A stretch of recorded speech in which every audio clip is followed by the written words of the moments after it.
नमस्कार, मैं स्नेहा आपकी होस्ट एक बार फिर से आपका स्वागत करती हूँ आपके अपने चैनल डर का घर में। आज जो मैं कहानी आपके लिए लेकर आई हूँ ये काफ़ी छोटी उम्र के बच्चों की कहानी है जो गलत संगत में पड़ने के वजह से एक बहुत बड़ी मुसीबत में फंस गए थे। ये कहानी बहुत ज़्यादा पुरानी नहीं है, आज से करीब 15 से 20 साल पुरानी बात है ये, और ये झारखंड के एक छोटे से शहर की कहानी है जहाँ पर कुछ छोटे बच्चे, मतलब ये बच्चे 6 से 7 क्लास के बच्चे थे, और बुरी संगत में पड़ने के वजह से इन बच्चों की ज़िंदगी में एक ऐसा हादसा हुआ जिससे इनको उबरते उबरते इनके बहुत साल निकल गए। एक बच्चा था जिसका नाम था अमित। वो एक बहुत ही अच्छे परिवार से था और परिवार में उस अमित के अलावा उसकी एक छोटी बहन थी। अमित को बहुत ज़्यादा प्यार और दुलार उसके घर वालों से मिला था, जिसके वजह से वो थोड़ा सा बिगड़ गया था और थोड़ा ज़िद्दी भी था।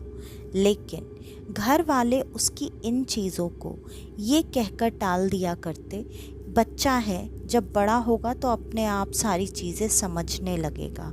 लेकिन ऐसा नहीं होना था।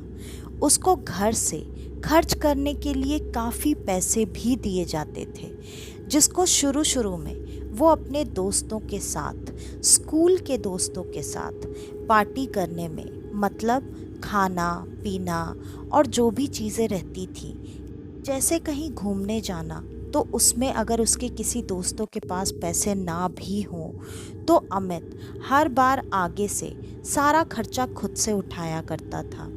वो धीरे धीरे इन दोस्तों से जो भी मिलकर इनके साथ वक्त बिताता था, उसके अलावा भी उसके घर के आसपास के कुछ और बच्चे उसके दोस्त बने जो उससे तो उम्र में बड़े थे, लेकिन वो भी बहुत ज़्यादा बड़े नहीं थे। और कहीं ना कहीं उन लड़कों ने अमित से दोस्ती सिर्फ और सिर्फ उसके पैसे के लिए ही की थी, क्योंकि धीरे धीरे हर किसी को ये बात पता चल चुकी थी कि अमित के पास बहुत ज़्यादा पैसे होते हैं, वो भी हमेशा। तो वो दोस्त उसे इस्तेमाल किया करते थे उनके खाने पीने और अय्याशी के लिए। उन दोस्तों को नशा करने की आदत थी।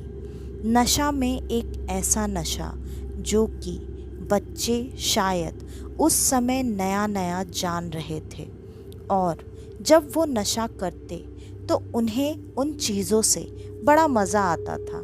धीरे धीरे ये मज़ा आदत में कब बदल गई उन्हें पता ही नहीं चला। तो अब किसी भी तरह से उन्हें उस नशे को पूरा करने के लिए पैसे की ज़रूरत होती थी, और उनके घर से उनको उतने पैसे नहीं मिला करते थे। तो उनके पास सबसे आसान रास्ता था अमित से दोस्ती करके अमित को उन चीज़ों की आदत लगवाना, क्योंकि अमित अगर उन चीज़ों के लिए आदी हो जाएगा तो वो तो खुद ही इन चीज़ों पर पैसा खर्च करेगा, और उसके घर वाले तो ज़्यादा पूछताछ भी नहीं करते हैं। इसलिए उन दोस्तों ने धीरे धीरे अमित को बिना बताए उन चीज़ों की आदत डलवा दी। अमित को भी शुरू में बहुत मज़ा आया, और बाद में उसकी ये आदत बन गई। उसे समझ में नहीं आता था कि उसके साथ ऐसा क्यों हो रहा है। वो हमेशा घर पर झूठ बोलकर उन दोस्तों के साथ बार बार जाकर बहुत ज़्यादा समय बिताने लगा था, क्योंकि उस नशे के वजह से उसकी हालत ऐसी नहीं होती थी कि वो नशा करने के बाद घर तक चलकर जा सके, और वो घंटों अपने घर से अब गायब रहता था। घर वाले भी इन चीज़ों पर ज़्यादा ध्यान नहीं दे रहे थे। उस समय वहाँ पर इलेक्ट्रिसिटी काफ़ी आती जाती रहती थी, तो अक्सर रात में जब पावर कट हो जाता था तब भी अमित अपने दोस्तों के पास जाया करता था, और वो सारे दोस्त अकेले में सुनसान जगह ढूंढकर वहाँ बैठकर ये नशा किया करते थे। पहले उनका जो अड्डा हुआ करता था वो अड्डा धीरे धीरे लोगों की नज़र में आने लगा तो उन लोगों ने अपनी जगह बदल दी। अमित और उन लड़कों के घर के पास में ही एक कब्रिस्तान था। उन लड़कों ने उस कब्रिस्तान को अब नया अड्डा बना लिया था। वो जानते थे कि उस तरफ रात को कोई भी अपना रुख नहीं करता है। यही सोचकर वो कब्रिस्तान में जब पावर कट होता तो अंदर जाकर बैठते और अपना नशा किया करते थे। ऐसे ही एक रात की बात है। उस दिन पावर कट काफ़ी देर से हुआ, लेकिन अमित को तो उन चीज़ों की तलब अब ऐसी हो गई थी कि उसे वक्त का भी ख्याल रहना अब बंद हो चुका था। जैसे ही पावर कट हुआ वो तुरंत भागकर अपने उन दोस्तों से मिलने की जगह पर पहुंच गया और सारे दोस्त वहां पहले से अमित का इंतज़ार कर रहे थे, क्योंकि अमित के पास ही पैसे होने के वजह से सारा स्टॉक भी अमित के ही पास हुआ करता था। और जैसे ही अमित वहां पर पहुंचा, उसके सारे दोस्त उसको देखकर बहुत खुश हो गए और उनमें से किसी को भी इन चीज़ों से ना फ़र्क पड़ता था और ना ही डर लगता था कि वो कैसी जगह पर जा रहे हैं। उन्हें लगता था जैसे शायद ये चीज़ें मैटर ही नहीं करती कि वो कहाँ जा रहे हैं, वहाँ जाना इस वक्त पर सेफ है नहीं है। उनके लिए उनका टारगेट सिर्फ और सिर्फ उस वक्त पर उनका नशा ही हुआ करता था। रात के करीब 11:30 बज चुके थे, लेकिन बच्चों को अब वहाँ जाना था और वो झुंड में वहाँ पर जा भी रहे थे। लेकिन आज जब वो कब्रिस्तान में एंटर हुए और मुश्किल से 10 कदम ही आगे बढ़े होंगे कि अचानक एक बूढ़ा इंसान उन्हें वहाँ पर दिख गया। उनको देखकर वो सारे बच्चे थोड़ी देर के लिए सकपका गए। इसलिए नहीं कि उन्हें लगा ये कहीं कोई भूत तो नहीं, इसलिए कि अगर ये कोई मोहल्ले वाला हुआ और इसने हमें देख लिया इस वक्त यहाँ जाते हुए, तो वो अपने घर वालों को क्या जवाब देंगे। लेकिन जैसे जैसे वो बूढ़ा आदमी उनके करीब आया और बच्चों ने उसका चेहरा देखा, उनको ये समझ में आ गया कि वो इस एरिया का नहीं है। और उसने उन बच्चों को रोककर ये बोला कि तुम लोग इस वक्त यहाँ पर क्या कर रहे हो। बच्चों ने जवाब दिया, पावर कट है तो हम लोग यहाँ पर बैठकर बातें करने के लिए आए हैं। उस बूढ़े व्यक्ति ने तुरंत बोला, पावर कट है तो तुम लोग को यही जगह मिली है बैठने के लिए? पता भी है इस वक्त क्या टाइम हो रहा है? बच्चों ने कहा, हाँ हाँ हमें सब पता है, आप जाओ यहाँ से, और आप तो हमारे एरिया के नहीं हो। उस बूढ़े व्यक्ति ने मुस्कुराते हुए कहा, हाँ मैं तुम्हारे एरिया का नहीं हूँ, लेकिन इस वक्त तुम लोगों को यहाँ नहीं होना चाहिए, तुम लोग यहाँ से चले जाओ। लेकिन बच्चों ने उस बूढ़े आदमी के वार्निंग पर कोई भी ध्यान ना देते हुए उसे वहाँ से जाने के लिए बोला और वो बूढ़ा इंसान वहाँ से आगे बढ़ भी गया। लेकिन अंधेरा वहाँ पर बहुत था, तो बच्चों को भी उस बूढ़े इंसान के कुछ कदम चलने के बाद ये नज़र नहीं आया कि वो बूढ़ा इंसान कहाँ गया। और उन्होंने इन चीज़ों पर ध्यान ना देते हुए वो अपने नशे को पूरा करने के लिए आगे बढ़ चले और जो जगह उनकी थी वो वहाँ पर पहुँच गए। जब वो वहाँ पर पहुँचे तो आज वहाँ माहौल कुछ अलग सा ही था, लेकिन सबको तो बस नशा करने की जल्दी थी। इसलिए किसी ने भी किसी चीज़ पर ध्यान ना देते हुए फटाफट नशे की चीज़ अमित को निकालने के लिए बोला और सब बारी बारी बैठ गए उसे लेने के लिए। सब ने फटाफट नशा लेना शुरू कर दिया और जैसे ही उन्होंने नशा लेना शुरू किया, अभी मुश्किल से 4 लड़कों ने ही वो नशा किया होगा, तब तक अचानक उन्हें अजीब अजीब सी आवाज़ें आने लगी। लेकिन इससे भी उन्हें कोई फ़र्क नहीं पड़ा और फिर वहाँ जितने बच्चे थे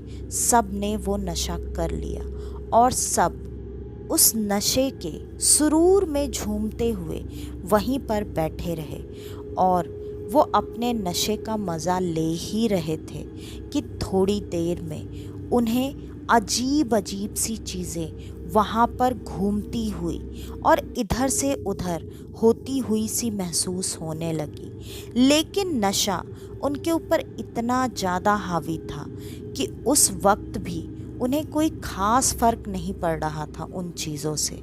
लेकिन अमित आज बहुत ज़्यादा नशे में नहीं था, तो अमित को वो चीज़ें दिखाई दे रही थीं और अमित बार बार देखता कि कोई इस कब्र से निकलकर उस कब्र तक जाता और कोई उस कब्र से निकलकर इधर उधर घूम रहा है। अमित को अपनी आंखों पर भरोसा नहीं हो रहा था। अमित को ऐसा लग रहा था कि उसे नशे में ऐसी चीज़ें दिखाई दे रही हैं, लेकिन डर अब उसे लग रहा था। लेकिन वो कुछ कर भी नहीं सकता था, क्योंकि उसके बाकी के दोस्त इतने नशे में थे कि उनको बार बार बोलने और हिलाने पर भी उनको कोई ख़ास फ़र्क नहीं पड़ रहा था। अमित ने सोचा क्या वो सबको छोड़कर अकेले वहाँ से उठकर चला जाए, लेकिन अमित वो भी कर नहीं सकता था, क्योंकि अब वो चीज़ें वो देखकर इतना डर चुका था कि उसकी हिम्मत अकेले इस कब्रिस्तान को पार करने की हो नहीं रही थी। और फिर धीरे धीरे ये चीज़ें बढ़ती जा रही थी और रात भी गहरी होती जा रही थी, जो कि अमित अब बर्दाश्त नहीं कर पा रहा था। अमित को नशे का तो असर नहीं हुआ, लेकिन ये चीज़ें देखते देखते वो इतना घबरा गया कि वो वहीं पर बेहोश हो गया। और अमित को बेहोश देखकर भी उसके दोस्तों पर कोई फ़र्क नहीं पड़ा। उन्हें लगा अमित ने कुछ ज़्यादा ही नशा ले लिया है, इस वजह से उसकी ऐसी हालत हो गई है। और फिर धीरे धीरे जब सारे दोस्तों का नशा उतरने लगा, तब तक लाइट भी आ चुकी थी। अब उन्होंने अमित को उठाने की कोशिश करना शुरू किया, लेकिन अमित उठ नहीं रहा था। अब उन बच्चों को भी डर लग रहा था कि अमित को कुछ ज़्यादा तो नहीं हो गया, और ऐसा तो नहीं कि नशे की वजह से कहीं उसकी जान ना चली गई हो। लेकिन वो कर कुछ नहीं सकते थे। अब उनके पास आखिरी रास्ता बस यही बचा था कि वो जाकर अपने घर वालों को और अमित के घर वालों को ये बात बता दें। वो जैसे तैसे भागते और गिरते पड़ते वहाँ से घर पर पहुँचे, और वहाँ पहुँचते ही पहले तो उन्होंने बहुत बताने की कोशिश की, लेकिन बच्चों के मुंह से जैसे आवाज़ ही नहीं निकल रही थी।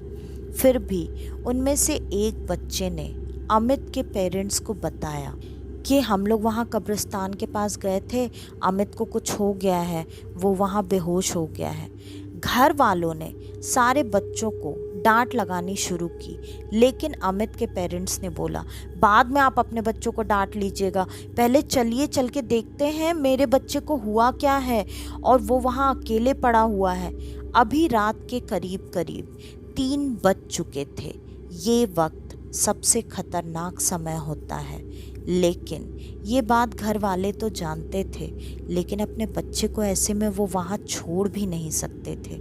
ये उनकी मजबूरी थी वहाँ जाना और बच्चे को वापस लेकर आना। उन्होंने वैसा ही किया।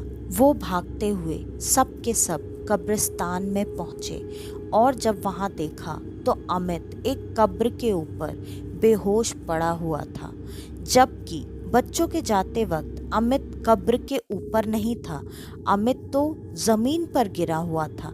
ये बात बच्चों ने बोली, लेकिन पेरेंट्स ने उस समय इस बात पर ज़्यादा ध्यान नहीं दिया, और वो अमित को उठाकर घर पर लेकर गए। फिर डॉक्टर को कॉल किया, डॉक्टर आया, डॉक्टर ने चेक किया। उनके हिसाब से अमित को कुछ हुआ नहीं था। फिर भी उन्होंने जो भी चीज़ें, दवाइयाँ, इंजेक्शन देना था वो दिया, और सुबह तक इंतज़ार करने को कहा। और सुबह होते ही अमित की आँख भी खुल गई। अमित होश में आ चुका था, लेकिन अमित बहुत अजीब सा बिहेव कर रहा था। वो कोशिश कर रहा था कि वो अपने घर वालों को ये बात बताए कि उसने रात में वहाँ पर क्या देखा, लेकिन वो कुछ भी एक्सप्लेन करने की हालत में नहीं था। घर वालों ने सोचा शायद बच्चा कल के हादसे से बहुत डर गया है, इसलिए वो कुछ बोल नहीं पा रहा है। उन्होंने वापस डॉक्टर को बुलाया। डॉक्टर ने फिर से चेकअप किया और यही बताया, हाँ बच्चा शायद कल के हादसे से डर गया है, उसे थोड़ा वक्त दीजिए, वो ठीक हो जाएगा। और पेरेंट्स को यही लगा कि अमित थोड़ी देर में ठीक हो जाएगा, लेकिन ऐसा होने वाला नहीं था, क्योंकि अमित ने जिनको छेड़ा था वो आपको कभी परेशान नहीं करते तब तक जब तक कि आप उनको परेशान नहीं करते। और ये बच्चे तो कई दिन से उनको परेशान कर रहे थे, इसलिए ये तो होना ही था।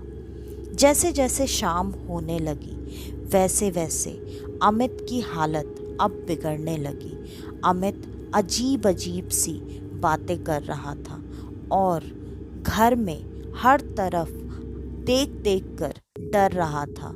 वो ये बताना चाह रहा था कि घर में कोई है, लेकिन घर वाले उसकी बात समझ नहीं पा रहे थे। अमित एक वेजिटेरियन फैमिली से बिलोंग करता था, लेकिन आज अमित नॉनवेज की डिमांड कर रहा था, जिस डिमांड को सुनकर उसके घर वाले थोड़ा घबरा गए थे। कहीं ना कहीं उनके मन में ये वहम कल रात से ही था, क्योंकि अमित जिस जगह पर और जिस वक्त पर मौजूद था उसे वहाँ नहीं होना चाहिए था। तो कहीं ना कहीं उसके घर वालों के मन में ये बात पहले से ही थी कि कहीं अमित के ऊपर ऐसी किसी चीज़ों का असर ना हो जाए। और अभी अमित ने जो डिमांड उनके आगे रखी थी वो सुनने के बाद उनको थोड़ा झटका तो लगा, लेकिन उन्होंने इस चीज़ को इन चीज़ों से ना जोड़ते हुए इसे नॉर्मल तरीके से लिया। और उन्हें लगा कि शायद अमित अपने दोस्तों के साथ बाहर छुप छुपाकर नॉनवेज खाता होगा, इसलिए वो नॉनवेज की डिमांड कर रहा है। लेकिन उसके घर पर नॉनवेज लाना पॉसिबल नहीं था। तो घर वालों ने कहा, बेटा ये पॉसिबल नहीं है, अगर तुमको खाना है तो हम लोग कल तुमको बाहर लेकर चलेंगे, तुम वहाँ खा लेना। अमित कुछ भी सुनने को तैयार नहीं था। अमित छोटा होते हुए भी अपने से बड़ों को ऑर्डर दे रहा था, और अगर कोई उसकी बात नहीं सुनता तो वो ऐसे चिल्ला रहा था या डांट रहा था जैसे कोई चिड़चिड़ा बुढ़ा आदमी करता है। घर वालों को ये बात बिल्कुल समझ में नहीं आ रही थी। रात वो ऐसे ही जैसे तैसे काटने की सोच रहे थे, और माँ के मन में, मतलब अमित के माँ के मन में अब इन चीज़ों का डर घर करता जा रहा था। फिर भी उन्होंने अपनी सेफ्टी के हिसाब से भगवान के मंदिर में बैठकर हनुमान चालीसा का पाठ करना शुरू किया। जब उन्होंने ये पाठ करना शुरू किया तो पहले तो अमित बहुत ज़्यादा चीखने चिल्लाने लगा और उसने ये चीज़ कही, ये तुरंत बंद कर दो वरना तुम सबके लिए ठीक नहीं होगा, तुम्हारे बेटे के साथ ठीक नहीं होगा। ये शब्द सुनते ही अमित के पिता बहुत घबरा गए, क्योंकि अमित खुद के बारे में ऐसा बोल रहा था, तुम्हारे बेटे के साथ। इसका मतलब उनका जो शक था वो शायद सच हो चुका था। लेकिन माँ ने ये बातें सुनने के बाद भी चालीसा का पाठ बंद नहीं किया। उन्होंने वो पाठ जारी रखा। जैसे ही उन्होंने हनुमान चालीसा का 5 बार पाठ करके ख़त्म किया, अमित बेहोश हो गया। आज की रात तो जैसे तैसे कट गई, लेकिन अब उन्हें ये बात पता थी कि उन्हें हर हाल में कल सुबह इसका कोई ना कोई उपाय करना पड़ेगा, क्योंकि उन्हें ये बात समझ में आ चुकी थी कि अमित के साथ कोई मुश्किल तो आन पड़ी है। फिर अगले दिन सुबह का इंतज़ार ही कर रहे थे परिवार वाले। उनके जो घर के पंडित थे, मतलब जो घर के पूजा पाठ हमेशा कराया करते थे, वो भागकर उनके पास पहुँचे, उनको सारी बात बता दी और सारी बात बताने के बाद पंडित जी ने कहा, जैसा आप बता रहे हैं मुझे बेटे को देखने की भी ज़रूरत नहीं है। बच्चे पे किसी ना किसी चीज़ का साया तो है, लेकिन मैं ये चीज़ें नहीं करता हूँ। इसके लिए आपको मेरे साथ मेरे गुरुजी के यहाँ चलना पड़ेगा। वो यहाँ से 1 घंटे की दूरी पर ही रहते हैं। घर वाले इसके अलावा और कुछ कर भी नहीं सकते थे। उनकी हालत ऐसी थी, मरता क्या ना करता। तुरंत उन्होंने पंडित जी को साथ में लिया और उनके गुरुजी के वहाँ पर पहुँच गए। वहाँ पहुँचते ही तुरंत पंडित जी ने उनके गुरुजी को सारी बात बता दी। उन्होंने कहा, बेटे पे अगर ऐसा कुछ है तो संकट बड़ी भी हो सकती है। ठीक है, चलिए हमें वहाँ जाकर ही देखना पड़ेगा, फिर उस समस्या का समाधान हम सोच सकते हैं। अमित के पिता और पंडित जी गुरुजी को लेकर घर की तरफ जाने लगे। इधर आज तो खेल दिन में ही शुरू हो गया था। अमित अजीब अजीब सी आवाज़ें निकाल रहा था और वो बार बार अपने हाथ उस तरीके से धो रहा था जैसे कि उसके हाथ पर पता नहीं क्या ऐसी चीज़ लग गई हो, और वो अजीब तरीके से बिहेव कर रहा था, एक बूढ़े बुजुर्ग इंसान की तरह। और वो बार बार कहता, मुझे यहाँ दर्द हो रहा है, मुझे वहाँ दर्द हो रहा है। माँ कुछ नहीं कर सकती थी, क्योंकि अमित को उस तरीके से देखकर उन्हें ये बात समझ में आ रही थी कि अमित किसी बीमारी से नहीं बल्कि किसी ऊपरी साए से परेशान है। फिर भी माँ जितना जो भी कर सकती थी वो कोशिश बार बार करती, और अमित बार बार उन्हें धक्का देकर यही कहता, तुम यहाँ क्या कर रही हो, तुम यहाँ से जाओ और जाकर मेरी बहू को भेजो। अमित की ये सारी बातें बिल्कुल साफ साफ इन चीज़ों की तरफ इशारा कर रही थी कि अमित अभी अमित नहीं है। लेकिन माँ अपने बच्चे को ऐसे में छोड़कर कहाँ जा सकती थी। थोड़ी ही देर में अमित के पिता गुरुजी और पंडित जी को लेकर वहाँ पर पहुँच गए। गुरुजी को सामने देखते ही अमित ठहाके मार मार कर हंसने लगा। उसने कहा, अरे आ गया तू, मुझे तो पता ही था तू आएगा, नहीं तो तुम जैसे कोई ना कोई तो यहाँ आएंगे ही, लेकिन तुम में से कोई भी मुझे यहाँ से भेज नहीं सकता है, क्योंकि मेरी गलती नहीं थी। मैं नहीं आया था इसके पास, ये रोज़ आता था मेरे पास मुझे परेशान करने के लिए। मैंने कोशिश भी की थी कि ये वहाँ से चला जाए, लेकिन इसने मेरी बात नहीं सुनी। और फिर गुरुजी को ये बात समझते देर नहीं लगी कि कुछ न कुछ गलती इन बच्चों से ही हुई है। फिर गुरुजी ने अपनी तरफ से जो भी चीज़ें अमित को बचाने के लिए करनी थी वो चीज़ें की, और अमित के पिता और माँ एक तरफ उनसे माफ़ी मांग रहे थे और बार बार ये गुहार लगा रहे थे कि अगर हमारे बच्चे की कोई गलती है तो आप उसकी सज़ा हमें दीजिए, हमारे बच्चे को नहीं। हमारा बच्चा छोटा है, नादान है। लेकिन इतने दिनों से अमित की जो हरकत उन्होंने करते हुए देखी थी, वो हरकत से वो बच्चा तो कहीं से भी नहीं लगता था उनको।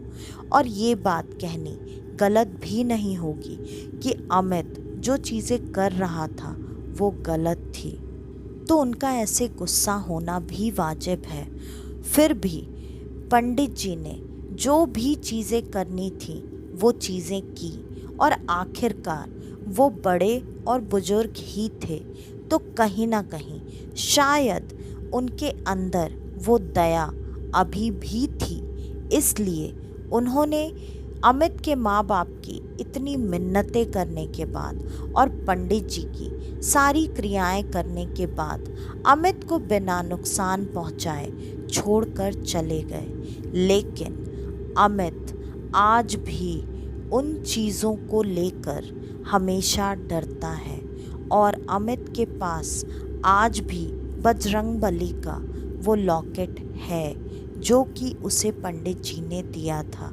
और अब अमित कभी भी कब्रिस्तान के आसपास से भी गुजरना पसंद नहीं करता है, क्योंकि उसके ज़िंदगी की ये यादें हमेशा ताज़ा हो जाती हैं और उसे वही रात की चीज़ें दिखने लगती हैं। पता नहीं ये उसका वहम है या आज भी उसका वो डर।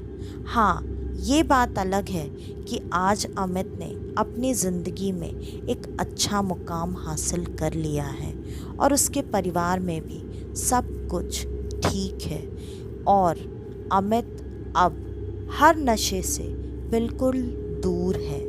तो आज की ये कहानी यहीं पर ख़त्म होती है। आपको हमारी आज की ये कहानी कैसी लगी हमें कमेंट करके बताना बिल्कुल भी मत भूलिएगा। और अगर आपके पास अपनी ऐसी कोई कहानी हो तो डिस्क्रिप्शन में दिए ईमेल आईडी पर आप हमें आपकी वो कहानी भेज सकते हैं। और इस चैनल को लाइक, शेयर और सब्सक्राइब करना बिल्कुल भी ना भूलें, क्योंकि हमें आपके बहुत सारे प्यार और सपोर्ट की ज़रूरत है। तो आज के लिए बस इतना ही। कल मैं वापस से आपसे मिलने आऊँगी और आपको लेकर जाऊँगी कुछ जाने अनजाने किस्से कहानियों के सफ़र पर आपके अपने डर का घर में। तो कल तक के लिए अलविदा।